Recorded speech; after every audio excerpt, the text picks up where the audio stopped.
Un an s'est écoulé depuis la disparition d'Alain Delon, et pourtant, pour ses proches, le temps ne semble pas avoir suivi son cours normal. Ce 18 août 2024 marque le premier anniversaire de la mort de celui que l'on surnommait le samouraï du cinéma français, un acteur mythique qui a façonné l'imaginaire collectif par ses rôles et son charisme. Pour Anouchka Delon, sa fille cadette, cette date s'impose comme un rappel implacable. Son père n'est plus. Elle a choisi de partager sa douleur, mais aussi son immense tendresse, dans un message publié sur Instagram qui a profondément touché ses abonnés et au-delà, tous ceux qui gardent en mémoire l'image d'un Alain Delon souverain et fragile à la fois. Le message, rédigé le 15 août, jour de l'Assomption, a une forte résonance symbolique. Pour Delon, fervent admirateur de ce jour de fête religieuse, c'était une date importante, porteuse d'une dimension spirituelle et presque mystique. Anouchka a voulu l'évoquer, comme pour relier la mémoire de son père à ce qu'il honorait de son vivant. Elle écrit « 15 août, jour de fête de ta petite Marie. À 3 jours de la date inévitable,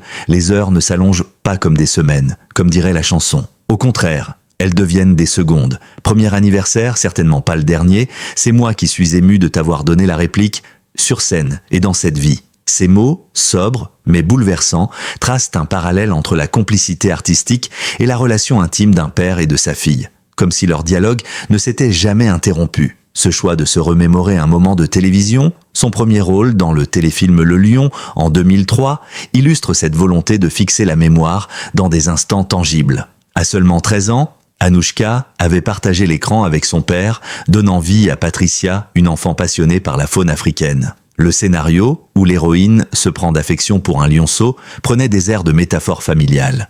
Une fillette qui apprend la vie auprès d'un guide charismatique, protecteur et parfois intimidant. 22 ans plus tard, la comédienne se souvient de ces images comme d'une passerelle entre l'art et l'affection filiale. C'est sans doute cette expérience commune, gravée dans la mémoire du public et de la famille, qu'Anouchka a voulu convoquer pour marquer le passage douloureux de cette première année sans lui. La disparition d'Alain Delon, survenue le 18 août 2023 après une longue lutte contre 2 AVC et un lymphome, avait bouleversé la France entière. Acteur de légende, compagnon de générations entières de cinéphiles, il incarnait à la fois la beauté solaire des années 1960 et la figure sombre, solitaire et parfois tourmentée d'un homme face à ses démons. Ses enfants, en particulier Anouchka, avaient dû affronter non seulement la perte intime, mais aussi la violence de l'exposition médiatique et les querelles autour de son héritage. Dans ce contexte, le message posté par sa fille apparaît comme un souffle de sincérité. Une tentative de ramener l'hommage au plus près du cœur, loin des polémiques. Rosalie Van Bremen, l'ex-compagne d'Alain Delon et mère d'Anouchka, a d'ailleurs répondu par un simple cœur bleu. Un symbole discret, mais lourd de sens. Car derrière la douleur individuelle se dessine aussi la recomposition fragile d'une famille divisée. Les 3 enfants Delon, Anthony, Anouchka et Alain Fabien pourraient se retrouver à Douchy, dans la maison de leur père, pour la cérémonie organisée par la municipalité. Cette perspective d'une réunion, même éphémère, résonne comme une trêve après des mois de tension. Le temps de l'hommage, du silence et du recueillement pourrait suspendre, l'espace d'une journée, les désaccords liés à la succession. Cependant, l'avenir ne s'annonce pas apaisé. La succession de l'acteur, marquée par des enjeux financiers considérables, continue de diviser et de fragiliser les liens familiaux. Le spectre d'une vente de la maison de Douchy, lieu symbolique où repose désormais Alain Delon, plane sur la fratrie. Pour Anouchka, profondément attachée à ce domaine, l'idée de s'en séparer relève d'une nouvelle épreuve, presque d'une seconde perte. Ce premier anniversaire, aussi douloureux soit-il, n'est donc que le début d'un chemin semé d'incertitudes et de batailles juridiques. L'hommage d'Anouchka, au-delà de sa portée intime, résonne comme une lutte contre l'oubli et les fractures. En publiant ce message, elle ne s'adresse pas seulement à son père disparu. Elle s'adresse aussi au public, à la France entière, pour rappeler que derrière l'icône se trouvait un père aimant et que derrière les querelles familiales existe une douleur authentique qui les dépasse tous. À 1h30 de Paris, au cœur du Loiret, se dresse le domaine de Douchy, résidence mythique d'Alain Delon depuis la fin des années 70. Plus qu'une simple demeure, cette propriété est devenue, au fil du temps, le symbole de la vie et de l'intimité du comédien. De ces allées bordées d'arbres centenaires à ces vastes jardins clos, tout respire l'histoire personnelle d'un homme qui, derrière l'aura internationale, cherchait la tranquillité et le silence. Pour ses enfants, Douchy n'est pas seulement une maison, c'est un sanctuaire. Mais à l'heure de la succession, ce lieu tant aimé se transforme en sujet de discorde et de dilemme douloureux. Car Alain Delon a choisi d'y être inhumé. Ce choix, lourd de signification, scelle définitivement le lien entre l'acteur et sa propriété. Pour lui, il s'agissait de reposer chez lui. loin des cimetières parisiens ou des monuments officiels. Le domaine, déjà sacralisé par des décennies de souvenirs familiaux, devient ainsi un tombeau vivant, une terre imprégnée de sa mémoire. Ses enfants y trouvent à la fois un refuge et une douleur insoutenable, car chaque recoin rappelle la présence de leur père, désormais figé dans l'absence. Cependant, cette maison tant aimée est au centre d'un problème que rien ne saurait occulter. Sa valeur patrimoniale et son poids financier. Entre frais d'entretien colossaux, taxes et charges, le domaine de Douchy est un fardeau économique que les héritiers peinent à assumer. Le risque d'une vente, évoqué depuis plusieurs mois, plane comme une menace. Vendre Douchy reviendrait non seulement à se séparer d'un morceau d'histoire familiale, mais aussi à déplacer symboliquement la mémoire de leur père. Comment envisager de céder un lieu où il repose encore? C'est là tout le paradoxe qui ronge la fratrie Delon. Anthony, l'aîné, s'exprime parfois publiquement sur la nécessité d'apporter de la clarté à la succession, évoquant la possibilité de décisions radicales. Anouchka, plus discrète mais viscéralement attachée à la maison, redoute qu'un tel geste ne soit vécu comme une trahison. Quant à Alain Fabien, le cadet, sa position oscille, entre pragmatisme et attachement affectif. Chacun, avec ses blessures et sa relation particulière au père disparu, aborde la question différemment. Et derrière ces divergences, c'est l'éternelle problématique des familles ornées de célébrités qui ressurgit. Comment concilier l'intime et l'héritage, la mémoire et l'argent? La municipalité de Douchy, consciente de l'importance symbolique de ce domaine, a choisi d'organiser une cérémonie d'hommage pour ce premier anniversaire. Ce geste institutionnel inscrit encore davantage la maison dans une dimension patrimoniale et publique. Désormais, Douchy n'appartient plus seulement à la famille Delon. Il fait partie de la mémoire collective nationale. Mais cette reconnaissance renforce aussi la pression. Les habitants, les admirateurs, les passionnés de cinéma voient dans cette propriété un monument à préserver.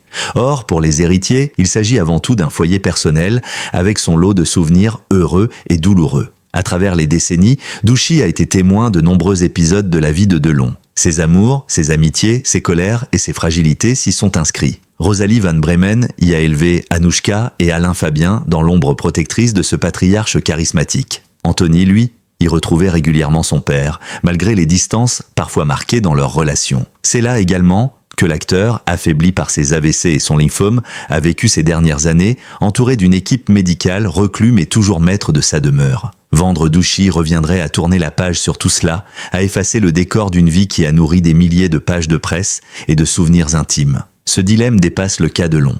Il interroge la manière dont les grandes familles artistiques gèrent la mémoire de leurs figures tutélaires. Faut-il sanctuariser les lieux, les transformer en musées, comme certaines maisons d'écrivains ou de chanteurs devenus sites touristiques, ou faut-il, au contraire, accepter que la mémoire vive ailleurs, dans les cœurs, dans les œuvres, sans nécessairement figer un espace matériel? Chez les Delon, cette question n'a pas encore trouvé de réponse. Mais chaque jour qui passe rapproche la fratrie d'une décision inévitable.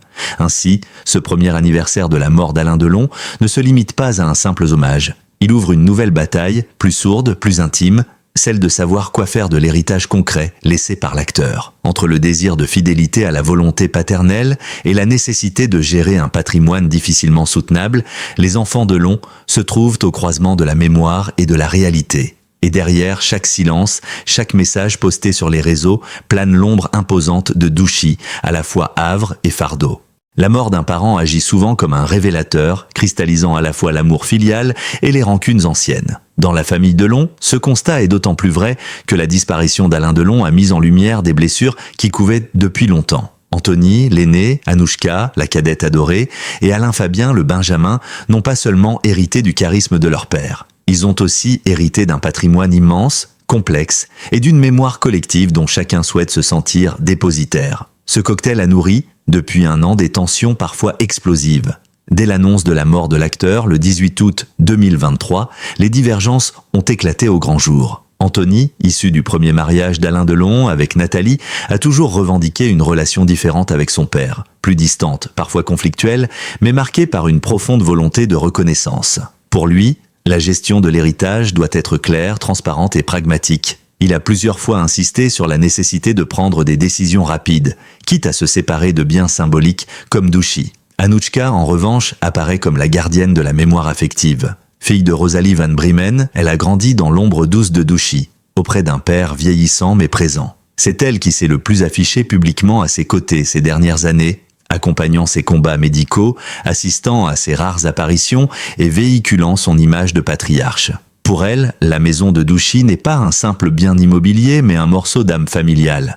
Sa résistance à l'idée d'une vente l'oppose frontalement à son frère Anthony, au risque d'accentuer les fractures. Alain Fabien, enfin, occupe une place plus ambiguë. Modèle et acteur, il a parfois souffert de la comparaison avec son père, comme il l'a confié dans son roman De la race des seigneurs. Sa relation avec Alain Delon fut faite de hauts et de bas, entre admiration, peur et besoin de s'émanciper. Concernant la succession, il oscille. Partagé entre l'attachement à Douchy et la nécessité de trouver une solution viable, il semble tour à tour soutenir Anthony ou Anouchka, selon les circonstances. Cette instabilité fragilise encore davantage la cohésion familiale. Ces divergences ont été exacerbées par les polémiques médiatiques. Les journaux se sont emparés des moindres déclarations, alimentant l'image d'une fratrie divisée. Les héritiers d'un malgré eux ont été exposés comme dans un feuilleton judiciaire, où chaque prise de parole devenait un épisode. Le public, fasciné par le destin du samouraï et avide de détails intimes, a suivi ces querelles avec la même intensité que les films qui firent la gloire de Delon.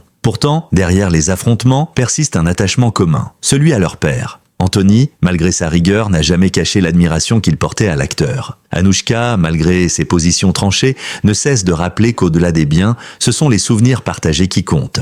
Alain Fabien, quant à lui, exprime souvent, à demi-mot, la douleur de ne pas avoir été compris par son père autant qu'il l'aurait souhaité. Ses blessures personnelles se croisent et s'entrechoquent, rendant chaque discussion familiale explosive. Le premier anniversaire de la mort d'Alain Delon constitue ainsi un moment charnière. À l'invitation de la municipalité de Douchy, les 3 enfants pourraient se retrouver pour la cérémonie. Ce serait une image forte, celle d'une fratrie rassemblée autour de la mémoire du père, malgré les dissensions. Mais combien de temps cette union tiendra-t-elle? Les prochains mois, marqués par la poursuite de la succession et les décisions à prendre concernant la maison, mettront à l'épreuve cette fragile trêve. Dans ce conflit latent, l'opinion publique joue aussi un rôle. Nombreux sont les admirateurs d'Alain Delon qui appellent à l'unité, jugeant indigne que la mémoire d'un tel monument du cinéma soit éclaboussée par des querelles d'héritage.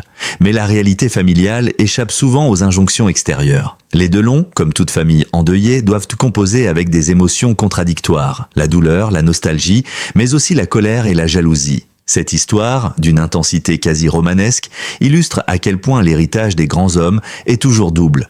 Un héritage matériel, source de conflits, et un héritage symbolique porteur d'unité. Pour les enfants Delon, la véritable bataille n'est pas seulement celle des biens, mais celle de la mémoire. Sauront-ils dépasser leurs différends pour honorer leur père dans la dignité ? Ou bien la figure du samouraï, autrefois redoutée pour sa solitude, continuera-t-elle à diviser jusque dans la mort ? Dans le tumulte de l'héritage Delon, une voix s'est imposée comme la plus audible, la plus constante et peut-être la plus légitime.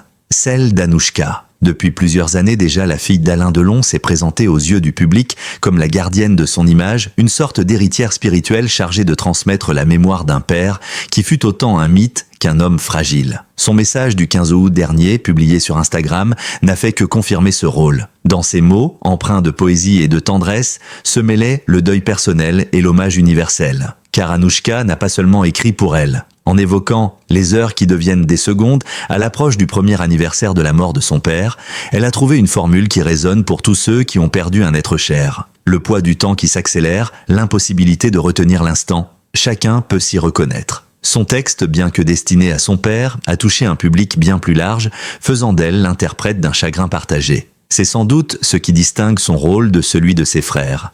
Là où Anthony et Alain Fabien expriment leur douleur dans des registres plus intimes ou plus conflictuels, Anouchka a choisi de parler à voix haute en assumant la dimension publique de son deuil. Cette posture n'est pas nouvelle. Déjà du vivant de son père, elle avait multiplié les apparitions médiatiques à ses côtés, que ce soit lors de festivals, de galas ou dans des interviews. On se souvient de son émotion à Cannes en 2019, lorsque l'acteur avait reçu une palme d'honneur pour l'ensemble de sa carrière. Anouchka, présente à ses côtés, incarnait alors la tendresse filiale face à un monument parfois controversé. Elle avait su montrer, par sa seule présence, qu'au-delà des polémiques, restait un père entouré d'amour. La rediffusion de l'extrait du téléfilm Le Lion, où elle jouait enfant aux côtés de son père, illustre cette volonté de se situer dans la continuité. En ravivant ce souvenir, elle rappelle que sa relation avec Alain Delon ne s'est pas limitée aux liens biologiques, mais qu'elle s'est inscrite dans un partage artistique presque initiatique, comme si son père l'avait adoubée dès l'adolescence pour porter une part de son héritage. Cette mémoire d'un rôle commun, diffusée un soir de Noël 2003 devant des millions de téléspectateurs, agit comme une scène fondatrice, celle où le mythe et l'héritière se rencontrent pour la première fois. Mais être l'héritière spirituelle d'Alain Delon comporte un poids. Chaque mot d'Anouchka est de scruter, interpréter, amplifier. Son hommage du 15 août, salué par ses abonnés et relayé par la presse, a aussi rappelé combien l'image d'Alain Delon reste vive, combien la France reste attentive à tout ce qui touche à son nom. Ce rôle d'ambassadrice de la mémoire familiale exige de l'équilibre.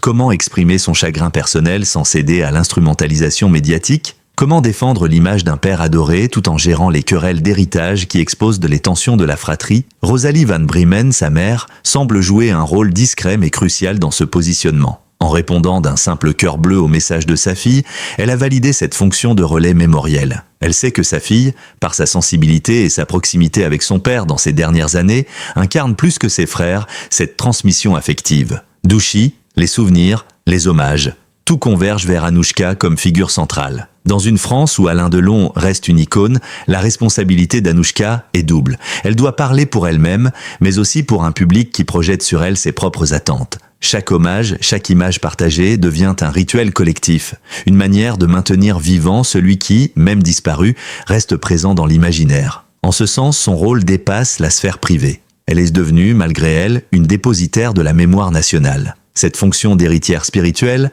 a aussi une dimension réparatrice. Car si ses frères se débattent dans les querelles patrimoniales, Anouchka apparaît comme la garante d'une forme de dignité. Son message du 15 août, écrit avec une retenue poétique, contraste avec le vacarme médiatique autour de la succession. Il offre une respiration, une bulle d'émotion pure dans un climat où l'argent et les procédures tendent à étouffer la mémoire. En ce sens, elle incarne peut-être la seule voie possible pour que l'image d'Alain Delon, au-delà des polémiques, demeure celle d'un père aimé et d'un artiste célébré. Alain Delon n'est pas seulement un acteur. Il est devenu, au fil des décennies, une figure mythologique du cinéma français, dont l'aura dépasse largement ses films. Le samouraï, le guépard, le fauve solitaire, autant de surnoms qui traduisent une image à la fois virile, élégante et tragique. Sa disparition, en août 2023, n'a pas seulement endeuillé une famille, elle a ouvert une page de mémoire nationale. Pour beaucoup de Français, perdre Alain Delon, c'était voir s'éteindre une part de leur jeunesse, de leur imaginaire, de leur rapport au cinéma. Le premier anniversaire de sa mort en témoigne.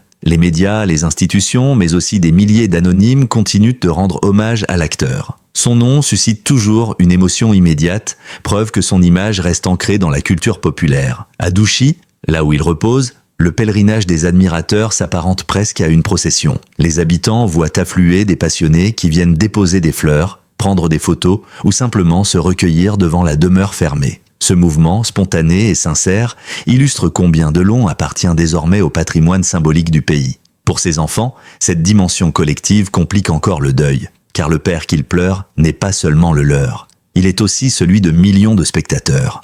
Chaque mot, chaque geste, chaque hommage qu'il publie résonne au-delà de l'intime. Anouchka, on l'a vu, accepte ce rôle, devenant la voix de la mémoire. Anthony, de son côté, oscille entre distance et fierté. Conscient que son père restera avant tout une légende du cinéma. Alain Fabien, plus discret, tente de se construire une identité en marge de cette ombre écrasante. Chacun, à sa manière, vit avec ce double héritage, l'amour filial et la responsabilité publique. La question de la maison de Douchy cristallise ce dilemme. Si la fratrie décide un jour de vendre, ce choix sera perçu comme une trahison par une partie de l'opinion. Car Douchy n'est plus seulement un bien privé. Elle est devenue un lieu de mémoire. Certains élus locaux et associations de cinéphiles évoquent déjà l'idée d'en faire un musée ou un site commémoratif.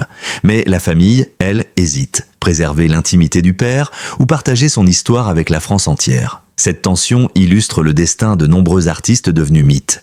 Leur vie privée se transforme en patrimoine collectif. L'héritage artistique, lui, ne souffre aucune contestation. Les films d'Alain Delon continuent d'être diffusés, étudiés, admirés. Le samouraï, le guépard, Plein soleil ou encore La piscine restent des références incontournables. Sa beauté, son jeu minimaliste, sa présence magnétique font toujours école. Les jeunes générations, qui ne l'ont pas connu au sommet de sa gloire, découvrent son œuvre avec fascination. Dans cette transmission artistique, les querelles familiales s'effacent. Seule demeure l'image éternelle d'un acteur hors norme. Mais Delon n'était pas qu'un mythe cinématographique. Il était aussi un homme complexe, traversé de contradictions, tour à tour autoritaire et tendre, orgueilleux et vulnérable. Ceux qui l'ont approché témoignent d'un être insaisissable, parfois dur, parfois bouleversant d'humanité. Cette ambivalence nourrit son aura. Il n'était pas un héros parfait, mais un homme de chair et de sang, marqué par ses failles. Et c'est peut-être cela qui le rend si proche du public. Derrière l'icône, il y avait un être que l'on devinait fragile. Pour ses enfants, ce contraste entre le mythe et l'homme est le plus difficile à gérer. Anouchka l'a exprimé dans son hommage « C'est moi qui suis ému de t'avoir donné la réplique, sur scène et dans cette vie ». Cette phrase dit tout, elle parle autant de l'acteur que du père, autant de l'homme de cinéma que de l'homme de famille. Dans ce dialogue inachevé, se joue la complexité de l'héritage Delon. À l'heure où s'achève ce premier cycle du deuil, une chose est certaine. Alain Delon restera présent. Présent dans les souvenirs de ses enfants, malgré les tensions. Présent dans les films, éternels, qui continuent de rayonner. Présent dans la maison de Douchy, sanctuaire fragile mais encore debout. Présent, enfin, dans la mémoire collective, où son nom s'inscrit aux côtés des plus grandes légendes du cinéma mondial. Le mythe Delon survivra aux querelles d'héritage, aux polémiques et aux douleurs, car il appartient désormais à l'histoire. Pour ses enfants, pour la France, pour tous ceux qui ont un jour croisé son regard magnétique à l'écran, il restera ce samouraï éternel dont les heures, même devenues secondes, ne s'effaceront jamais. Merci d'avoir regardé cette vidéo jusqu'au bout.